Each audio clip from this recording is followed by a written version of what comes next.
Hi everyone, and welcome back to FPL with me, Got No Skill, as we preview double game week 35. But first, let's see how I went in the mini double game week 34.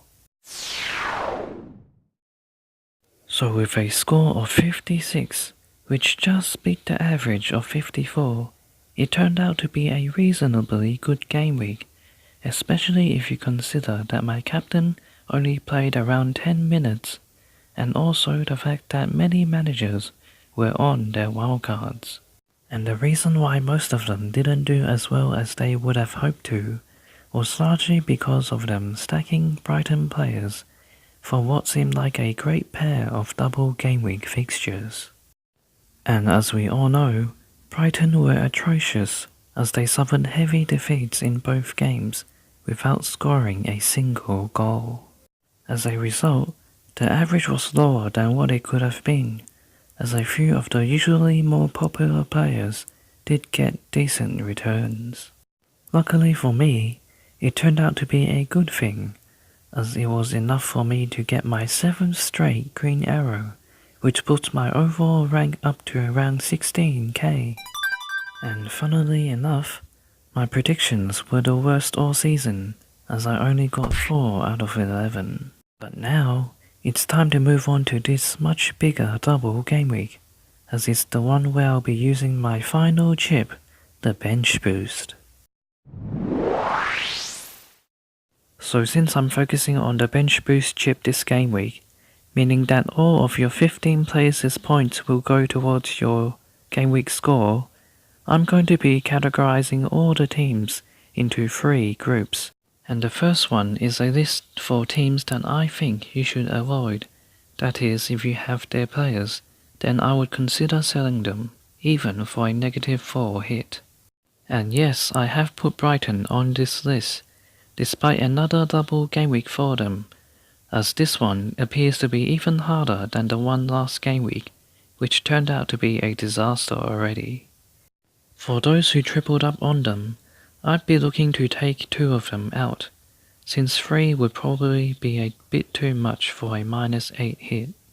Although Cardiff and Burnley had good results last game week, they have a difficult fixture this one, so I'd be looking to move their players out, with the exception of Cardiff's Camarasa and Burnley's McNeil, since there aren't any obvious replacements at that price.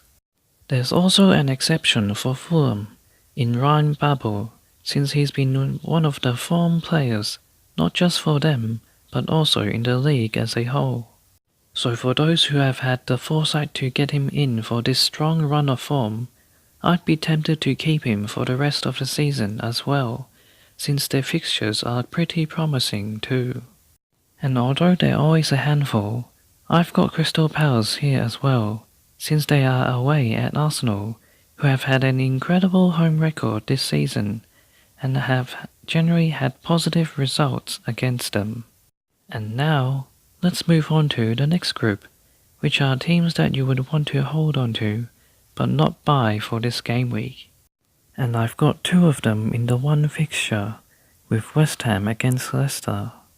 Both teams haven't kept many clean sheets, so I'd be tempted to keep their attacking options, even Vardy, who's this game week's most sold forward.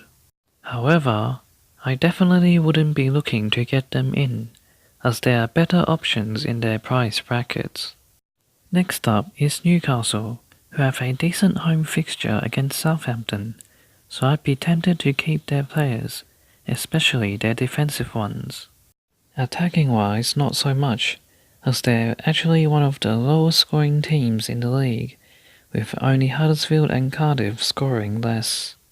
Moving on to Everton now, as I think they are a team with players you would consider keeping, despite their home fixture against United, who they have had a poor record against, since in recent game weeks they have had impressive home results, with wins over Chelsea and Arsenal, and a goalless draw against Liverpool. And lastly, I've got Chelsea down here as well, since the only player you would really go for from them is Eden Hazard, and at his price bracket, I think you're better off going with someone like Sterling De Bruyne, Son or even Eriksen. So now, moving on to the teams whose players you would want to transfer in for this double game week, starting with Man City. After being knocked out of the Champions League by the narrowest of margins, this might actually have a positive effect in terms of fantasy, since there will be lesser reason for City to rotate now, with one less competition to contend with. Therefore, this makes at least one of their deadly trio in Sterling, De Bruyne and Aguero almost essential, despite having to play Spurs again before going to United in their double game week. As for their defensive options, I would keep any existing ones, but not look to get any in. And as the winners of that epic semi-final, Spurs also have a deadly trio of their own, with Son, Eriksen, and possibly Lucas Moura. Of the three, I still back Son as the best option, after his 3 goals against City over the 2 legs, and also because of his yellow card, which means that he'll miss the first leg of the Champions League semi-final tie. Defensively, I would do the same for them as City, keep any existing ones, but not get any in. Next up is Arsenal, who have one of the better pair of fixtures this double game week on paper. Therefore, I think it's worth having at least one of their attacking options in Aubameyang, Lacazette, and Aaron Ramsey. And although rotation has become a bit of an issue in recent game weeks, I think it's only really happened because of their Europa League tie against Napoli, and whether or not they progress, the next round of the Europa League is held after game week 36, which hopefully leaves enough time to not require rotation, especially for Lacazette and Aubameyang. Defensively, Arsenal are still notoriously unreliable, so I wouldn't look to get in any of their defenders, especially with the most promising one, Kolasinac, being in and out of the team in general. On to United now, who have a pair of tricky fixtures for their double game week, so I would only go for one of their attacking options in either Pogba, Martial or Rashford. As for their defensive options, I would look to sell them, as I don't think they will keep a clean sheet in either game.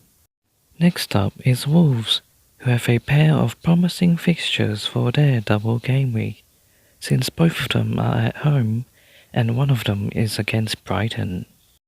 Therefore, one of Jimenez and Jota, if not both, look important to have, as they've been Wolves' best attacking players all season.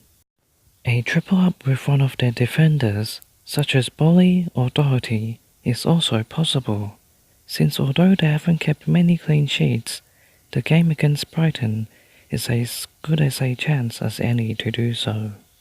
But the team with the best pair of fixtures might actually be Watford, as they face Huddersfield away and Southampton at home.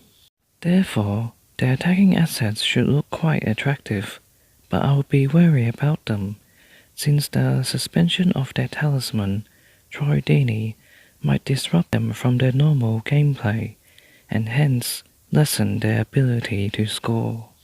And so I think you might be better off with their defensive options, with Foster the standout pick.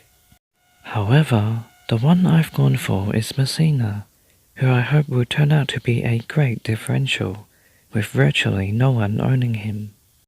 With Holebas injured indefinitely, Messina should start both games, and in last game week he even showed some attacking potential, with one of his shots hitting the crossbar. And finally, the last double game week team to target is Southampton, as they have a pair of decent away fixtures. From their attacking options, I would go for Redmond, since he's their most informed player, but there is an even bigger differential who could be just as good in Danny Ings, as he could have had a great season if he hadn't been hampered by injury. And although they haven't been that great defensively, I think their keeper is a solid pick, due to the value he offers as the cheapest starting goalkeeper with a double game week. And lastly, As a result of their strong form and promising single fixture, I would still recommend getting in Liverpool and Bournemouth players.